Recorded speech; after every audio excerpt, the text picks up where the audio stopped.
আসসালামু আলাইকুম, সবাই কেমন আছেন? আলহামদুলিল্লাহ আমরা ভালো আছি। তো এখন বাজে 11টা।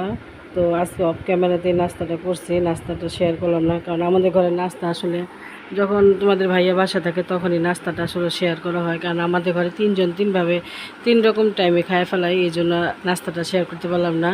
তো এই তো অনেকগুলি কাপড় ধুয়ে মিলে দিলাম আর তোমাদের সামনে আসছি একটা নতুন জিনিস নিয়ে।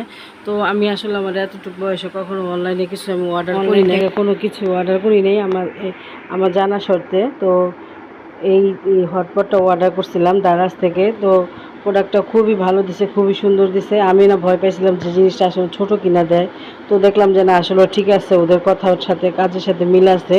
তো আমি দারাজ থেকে নিছি, এই পেজ থেকে তোমরা নিলে অবশ্যই ভালো ভালো মানের জিনিস পাবা। তো জিনিসটা পেয়ে আসলে আমি অনেক মহা খুশি, কারণ আমি কখনো কিছু কিনি নাই। তো আর আমরা সাধারণত মধ্যবর্তী ফ্যামিলিতে এরকম সচ্ছল ফ্যামিলি না যে আমাদের কিছু লাগলে আমরা অনলাইন থেকে অর্ডার করি। দেখা যায় সাধারণত টুকিটাকি কিছু কেনাকাটা লাগলে এই সামনেই মার্কেট আছে, সেখান থেকে গিয়ে নিয়ে আসি হাইটা।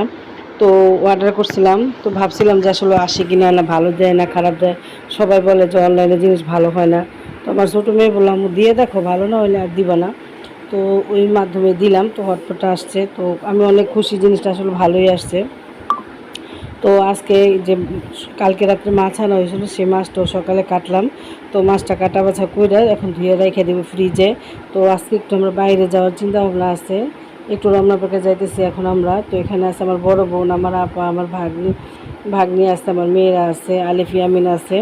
তো সবাইকে নিয়ে যাইতেছি ঘুরতে। তো এই তো এখন আমরা রমনা পার্কে আসছি। তো ওরা বলতেছে রমনা পার্ক অনেক সুন্দর হয়েছে, কিন্তু আমার কাছে আসলে তেমন এটা ভালো লাগে না। যাক, বাচ্চাদের ভালো লাগে, ভালো লাগা। তো এটা হলো আমার ভাগ্নি। তো এই তো ইয়ামিন কিন্তু খোলামেলা জায়গা পায়, খুব ঘুরতেছে। তো আমরা আসলে ছোটোবেলা বা বড় হয়েছি পরে অনেক আসছি রমনা পার্কে। তো ওরা তো সচরাচর আসে না, ওদের কাছে খুব ভালো লাগে। তো আমার আপাও আসতে চায় নাই। তো বললাম চলেন বাচ্চাদের জন্য যাই দেখতে। তো আসছি তো ঠিকই, কিন্তু রান্নারও টেনশন আছে। তো বাসায় গিয়ে রান্না বান্না করতে হবে। তো আমাদের ঘোরা টোরা শেষ, সন্ধ্যা হয়ে গেছে, যেহেতু সাথে ছোটো বাচ্চা আছে। তো এখন আমরা খাবো আইসক্রিম। তো এখানে সবাই কোন আইসক্রিম খাইতেছি, কোন আইসক্রিম নিয়ে সাথে সাথে চলে যাবো বাসায়, গাড়ি তুলবো। তো আর এখানে আইসাই তো সবার রান্না বান্না শুরু করতে হবে। তো আসার পরে তো এখানে আমার আপা ময়মনসিং থেকে ওই যে ভাত ভাত শুকানো বলে ওইটা ভাজা দিতেছি। তো এটা আলিফের নানা খুব পছন্দ করে, তো এটা খাবে ওইটা। তো ভাইজা দেয় চিনি দিয়ে, অবশ্যই এটা ওরা পছন্দ করে। আমার কাছে মিয়ার কাছে ভালো লাগে না, তো ওরা খায়, ছোটো মানুষ বা ও নানা, ওনারা ভাজা পোড়া জিনিসটা পছন্দ করে। তো আমি আবার খাবো একটু চা আর বিস্কিট। তো রান্না কিন্তু অলরেডি বসাই দিছি, রান্না বসাইতে সাথে ফাঁকে ফাঁকে বাড়ি কাজও করতেছি। আসলেও এই জীবনে কারো কাছে ভালো হওয়াটা খুব কঠিন কাজ।